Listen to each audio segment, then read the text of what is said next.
Good morning, brothers and sisters in the Lord. Batiin niyo ang katabi niyo ng good morning. Very good. So, I am glad to be up here and share God's Word.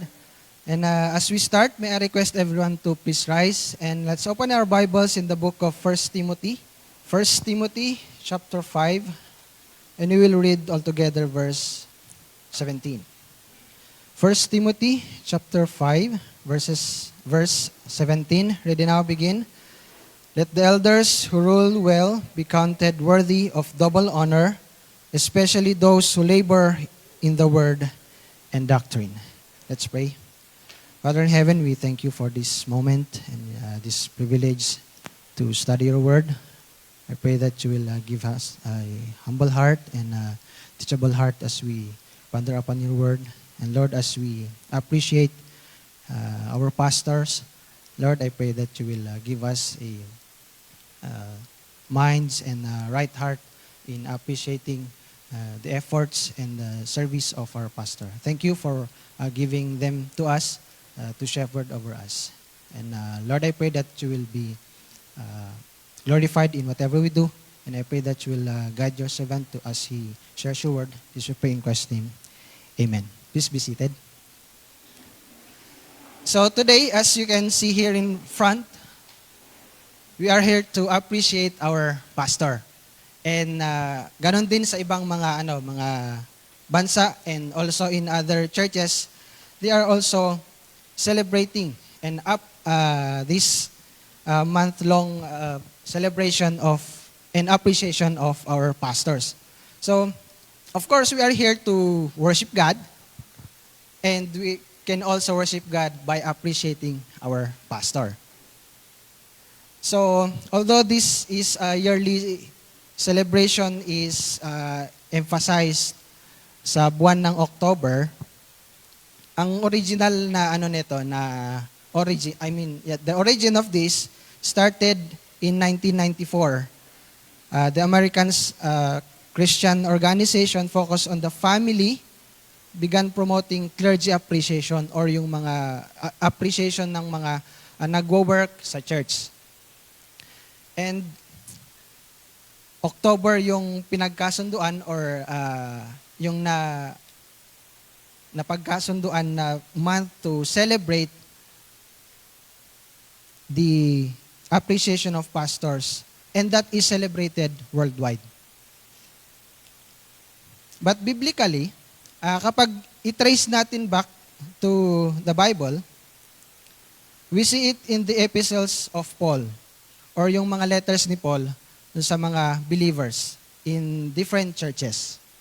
So, noon pa man po ay tinuturo na po na i-appreciate natin ang ating mga pastors.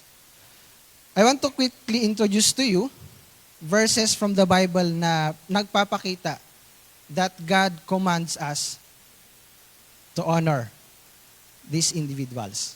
Okay, so una dito is, makita natin sa Proverbs chapter 3 verse 9, honor God with your possessions and with the first fruits of all your increase.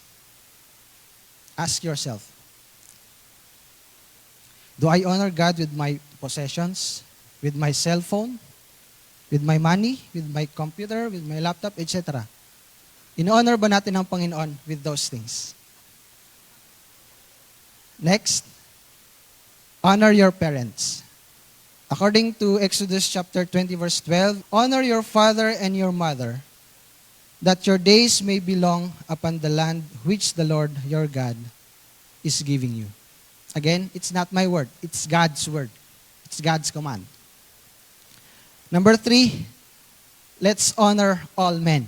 According to 1 Peter 2:17, honor all people, love the brotherhood, fear God, and again, honor the king, which is God. Number 4, widows. 1 Timothy 5:3 says, honor widows who are really widows. Okay? And number 5, pastors. 1 Timothy chapter 5 verse 17, Let the elders who rule well be counted worthy of double honor, especially those who labor in the word and doctrine. I'd like us to make pansin yung last, yung number 5, the pastors. Okay, so from number 1 hanggang 5, nakita natin doon that they are the persons or the group of people na kailangan nating i-honor. But as you can see, and as we napansin natin doon, na yung pastor, sabi niya doon, yun lang po yung naiiba na sinabi niyang double honor. So mga kapatid, it is therefore a command. It's God's command to give double honor to pastors. Pastors are our gift. According to Jeremiah 3:15, sabi niya doon, "And I will give you shepherds or pastors according to mine heart, who will feed you with knowledge and understanding." Pansinin natin yung words na according to my heart. It is God who said that, not me. According to God's heart. God gave us pastors to oversee us. So I'd like us to study on two things, or how do we double honor our pastor. Number 1 is respect. According to 1 Thessalonians 5:12-13, "And we urge you, brethren, to recognize those who labor among you and are over you in the Lord and admonish you. Show them great respect and love because of their work. Try to get along with each other." So why do we need to respect our pastor? Why? Number 1, or letter A, is because they work hard.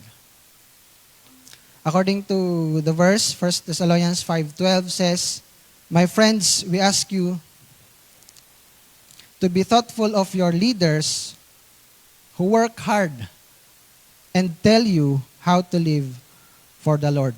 FCBCGM is so blessed to have a pastor that is so hardworking. Amen po ba? Ang hina. Amen po ba? Amen.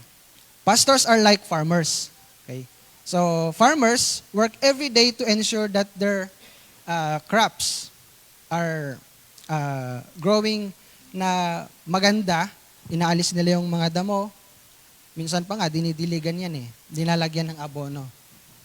So, farmers work every day. Actually, pati nga gabi, they also work. Just to ensure na yung crops nila magaganda. Bakit? Because they want na yung harvest nila ay malaki. They do this to make sure na magkakaroon ng masaganang ani. Yun yung nagbibigay saya ng galak at ng profit sa kanila as farmers. Same is true with our pastors. He attends to our spiritual needs day and night. Kasi tayo yung kanyang garden.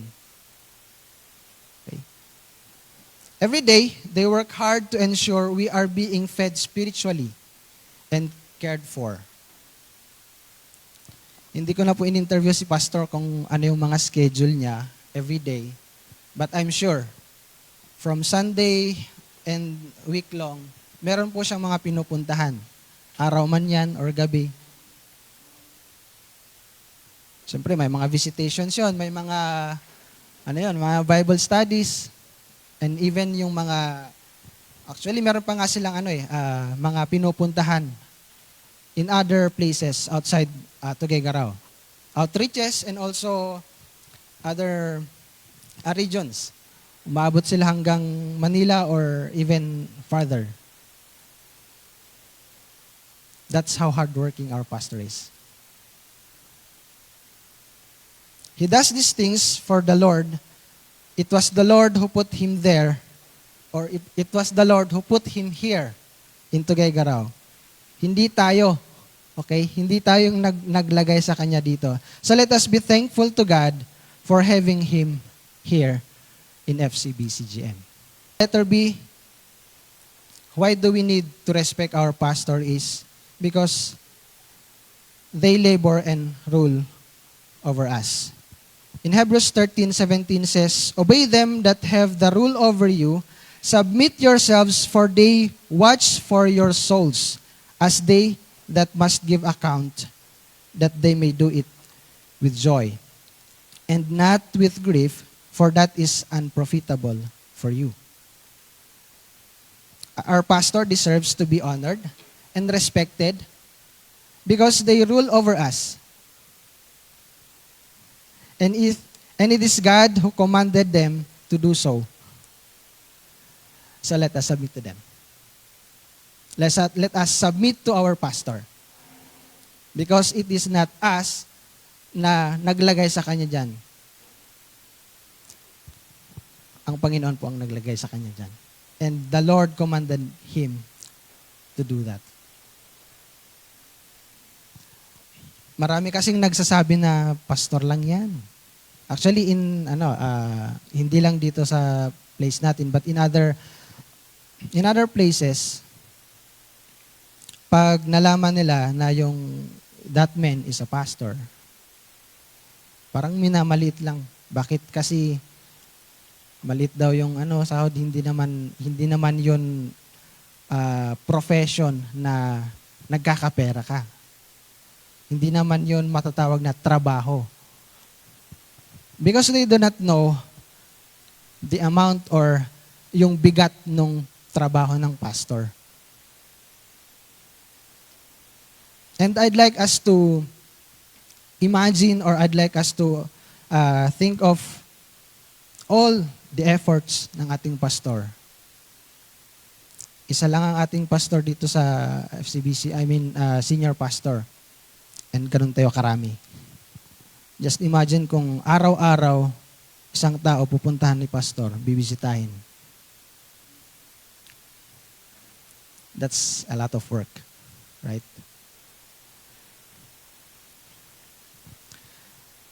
Marami kasing nagsasabi na, busy ang pastor namin, ganito ganyan. Yes, busy talaga ang pastor. Pero may mga nagsasabi na, mas busy ako. Architect kasi ako nagpupuyat. Maraming mga ginagawa sa site, or engineer kasi ako kailangan kong tapusin tong estimation. Sa amin, sa nurse, sa hospital, kailangan namin magpuyat. Or yung mga iba, accountant kasi ako, kailangan kong matapos ito. So kailangan kong pagpuyatan. Estudyante kasi ako, maraming requirements. Ang gusto kong i-point out dito is, lahat ng mga yan, sa tao yan, you are doing that for men. You are doing that to please or to i-satisfy mo yung requirement or yung gusto ng boss mo. I-satisfy mo or i-comply mo yung requirement na binigay sa'yo. Pero ang pastor, they answer to God. Ulitin ko, ang pastor, they answer to God. They watch for our souls because they are accountable to God. Let us make our pastor do his work with joy. Tayo rin naman makikinabang It's for our own benefit if we obey and if we submit to our pastor. That is why pastor deserves to be respected. Matik dapat yun sa atin Why? Because he does everything for our souls.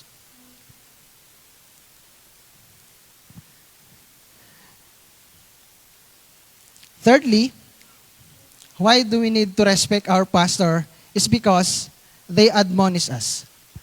According to Acts 20 verse 31, therefore watch and remember that for 3 years I did not cease to warn everyone night and day with tears. Paul is Si Paul yung dito, nagsasalita dito. And pansinin niyo yung 3 years. I did not cease to warn everyone, night and day, and with tears. With 3 years. Ilang taon na sila pastor dito? 23 years.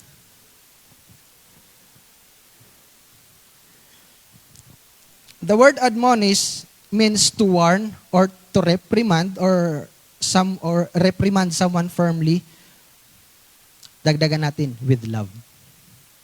They do that with love. They admonish us with love. So Pastor JR and family has been serving the Lord dito sa Tuguegarao, dito sa FCBC, 23 years. So the word admonish means to remind.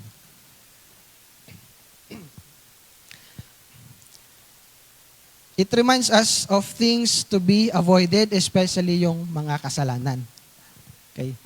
So, they are given wisdom by God to discern how to effectively deal with the Christians or people that needs to be warned against the devil or against sin. Aminin man natin o hindi, masarap talaga kasi yung bawal, di ba? Sinabi ng bawal ng fatty foods. Sarap kumain ng adobong baboy. Yung nagsuswimming pa sa medyo shining, shimmering na mantika, di ba? Sarap ihalo sa kanin. Uy, init pa yung kanin. Nagutom tuloy ako. Sabi ng bawasan yung yung fatty foods or yung nakaka-high blood. Ang sarap magpansit eh. Kaya maraming pansitan sa Tuguegarao. Pansit tayo. Pansit now, high blood later. Sarap ng soft drinks. Bawal nga eh. Di ba? Mahal ko siya. Gwapo eh. Ganda niya eh. Kininditan pa niya ako. Sarap ng smile niya. Nag-aaral ka pa. Wala ka pang trabaho, may utang pa. Diba?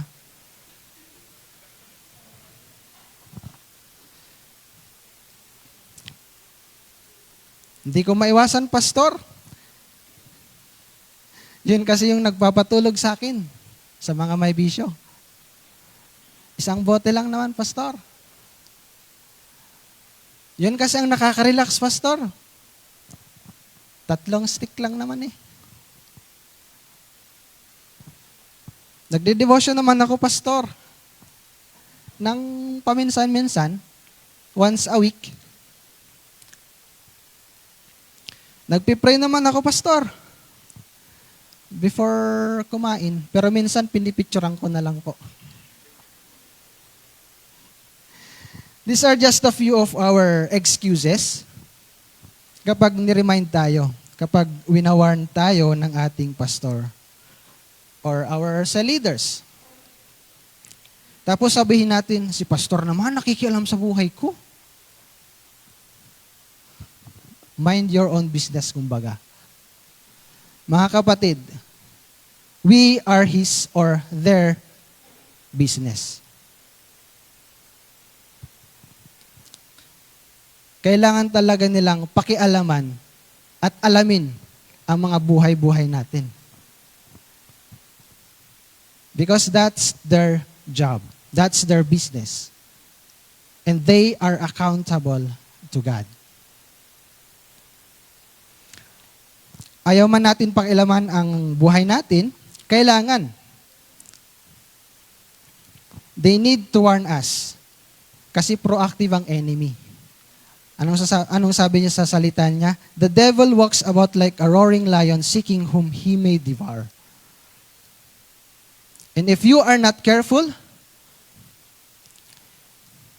disobey and did not heed and listen to our pastors' warnings or yung mga nababasa natin sa Bible, you will be devoured by the enemy. And masakit sa ating pastor yon.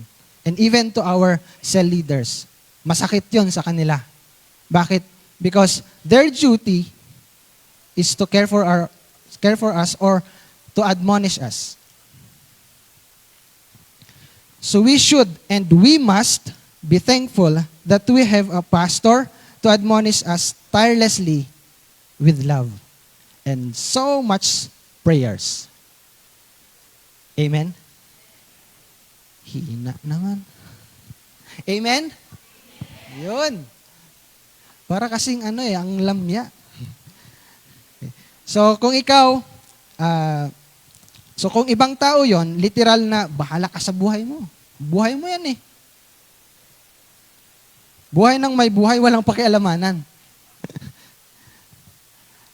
Pero, for our pastors and leaders, or sa leaders, respect them. Why? Because yun nga, it's their duty. They are there to admonish us. Pangalawa sa ating point is on how to double honor your pastor is to recompense. 1 Timothy 5:17 says, "Let the elderly who rule well be counted worthy of double honor." Pansinin natin yung double honor. How do we recompense our pastor? Number 1, or letter A, morally. Yeah. Our pastors are also men like us. They need to be supported morally. According to 1 Thessalonians 5:13, and to esteem them very highly in love for their work's sake. Be at peace among yourselves.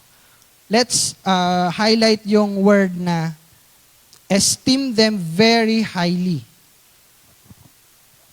Okay? So, in other translations, hold them in highest regard. Again, it's not my word.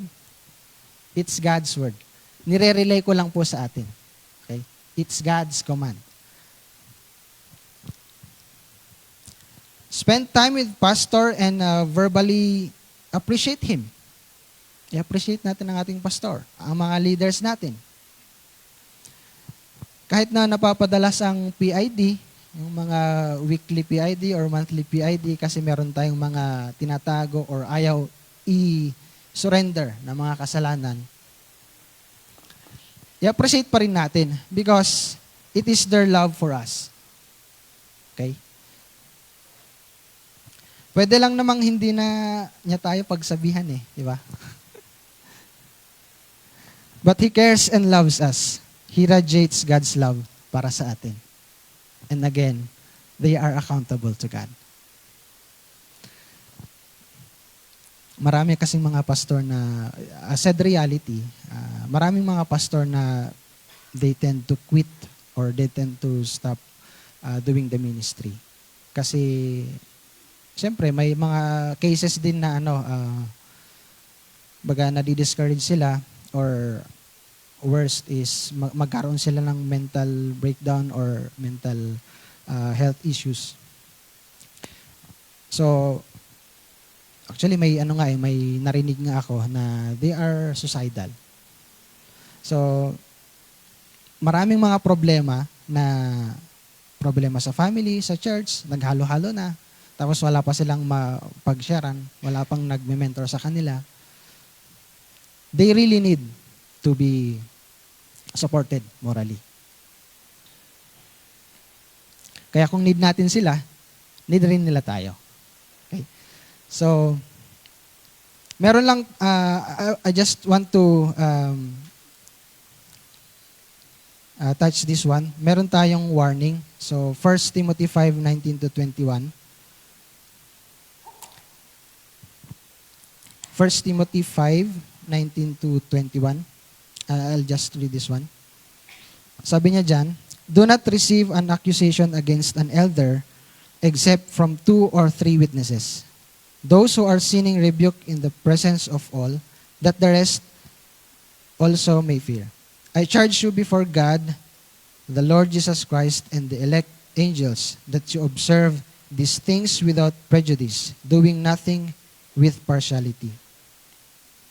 So, my point is, meron kasing mga iba sa atin na when we are rebuked or when we are being corrected by our pastors or our leaders, we tend to say bad things or sinasabihan natin sila or we murmur or we backstab them. Brothers and sisters, this is a warning. Do not accuse the pastor even before or without asking and knowing the whole story.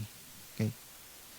Kasi if we say bad things or pag sinabihan natin sila or even sa mind pa lang natin,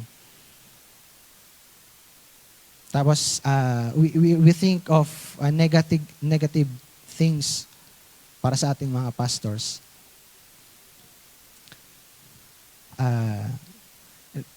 mga anointed po yan. Kaya hindi po natin dapat ginagawa yon. Reminder po ito not to think against God's anointed. Okay. So it's a warning for us. Letter B, how to recompense our pastors. Let's recompense them materially. Galatians 6 verse 6. Share every good thing you have with anyone who teaches you what God has said. That's according to Contemporary English Version. So it is biblical to give our pastor whatever it is that we desire to share to them. I-share natin kay pastor ang mga blessings natin. Huwag lang ikwento sa kanya. May napanood akong pastor na while I was browsing sa YouTube. May napanood akong preaching na itong pastor na to, ganun din ang activity nila. They are appreciating their pastor. So appreciation Sunday, ganun. And then nabanggit niya doon sa kanyang message na yung senior pastor daw niya is binigyan niya ng in-appreciate niya by writing him a check or writing ba yung tawag yun? Or binigyan siya ng check that costs $500,000. So, kagabi, ginugol ko kung magkano yung palitan ng US dollar sa peso. That is 57.52 pesos per dollar. And mathematics, 28,760,000. Pastor, pag may ganyan kayo, ipatiles natin yung daan nyo papunta sa Anapunan. Maglagay tayo ng overpass from highway papunta sa bahay ninyo. At mapinturahan na rin. Di ba? So, it's God's command to bless those who especially labor in word and doctrine. O yung mga nagtuturo sa atin. Mga pastors, our leaders, our mentors, let's appreciate them. May lakas akong sabihin ito dahil sinabi mismo sa salita ng Panginoon to appreciate them. Hindi lang appreciate na by word. Let's appreciate them materially. Financially or in kinds. In fact, when I was studying this message, I asked myself, ano na kaya ang ginawa ko to appreciate our pastor? May naibigay na kaya ako sa ating pastor to show my appreciation sa ating pastor? I can boldly say that he has been and they have been a family away from home. So my family is in Batanes. And I have also a family here in Tuguegarao, sa Anafunan. Pastor JR and family. And I thank God for you.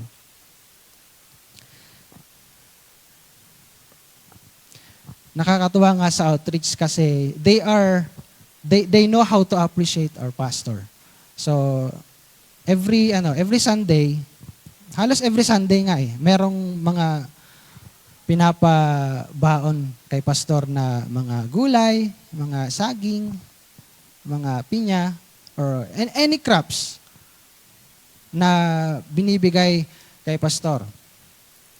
And madalas doon, saging, kaya masaya din ako kasi naambunan tayo ng saging. So, even those simple things na binibigay ng mga kapatiran natin doon sa outreach, that is simply showing their appreciation to our leaders and pastor.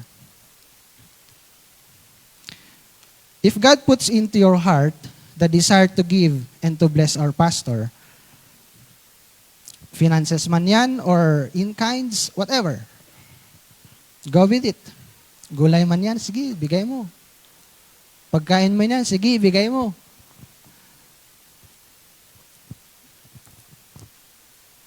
Pintura man yan, sige, ibigay mo. Kailangan mo pinturahan ng bahay ni pastor. Semento man yan, sige, ibigay mo. Gagawin pa natin yung hagdan ni pastor.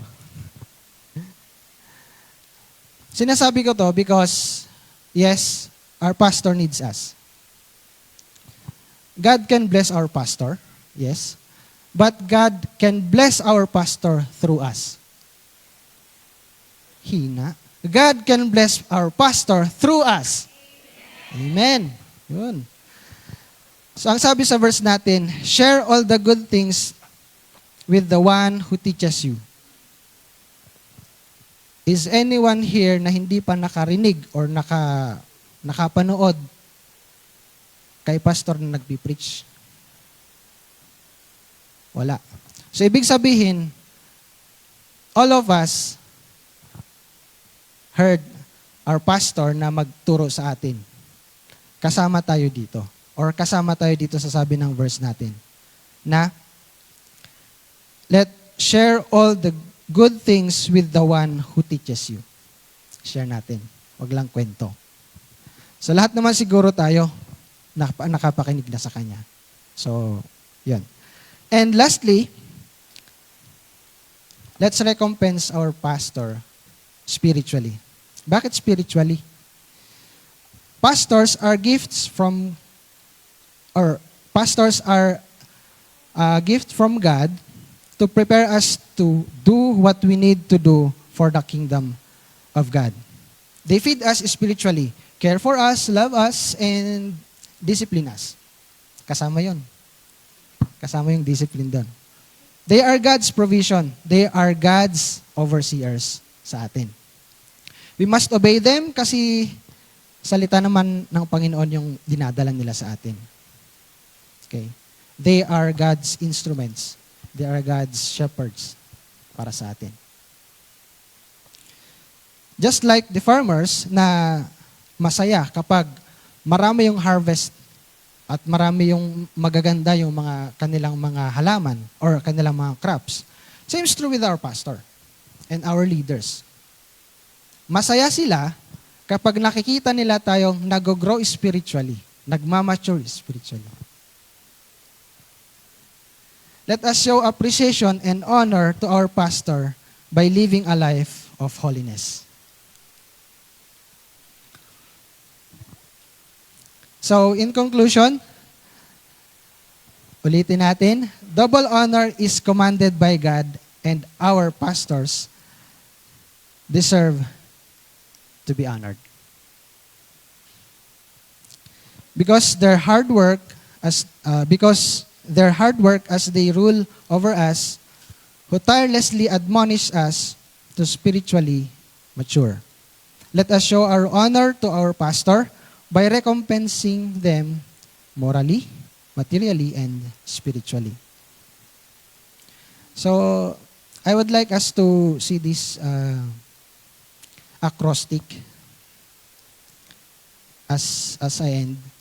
Actually, itong acrostic na to, ay tinawag ko sa Batanes kagabi kasi I'm not sure kung saan niya kinuha yung kanyang acrostic. And I am grateful na na-contact naman, although mahirap ang signal doon. But then, this acrostic was I heard ito, siguro elementary pa ako or high school. And tumatak talaga sa isip ko because those times, hindi ko pa rin alam kung paano mag-appreciate ng pastors and leaders. So, letter P or acrostic natin yung pastor. Alam natin siguro mag-spelling. So, letter P, pray for your pastor. A, assist your pastor. S, support your pastor. Letter T, thank your pastor. O, obey your pastor. And letter R, respect your pastor. May I request everyone to please rise? And let's spend time to thank God for our pastor and our leaders. Let us thank Him for providing them na mag-oversee sa atin. Let us thank God for their lives. And also, let us pray for them. Let us declare blessing upon them. Because they deserve not just our prayers, not just our blessings. They deserve to be supported.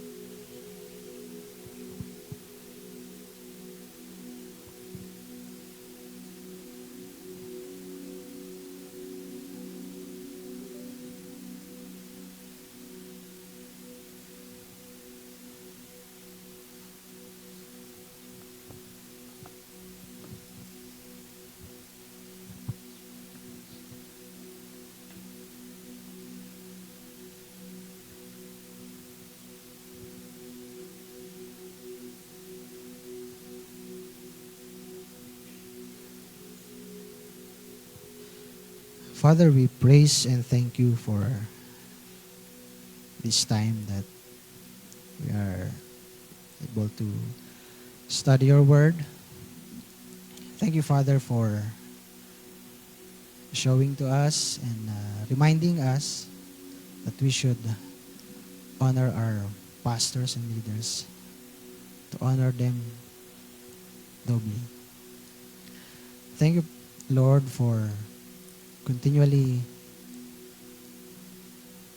blessing us through the life of our leaders and pastor. Thank you because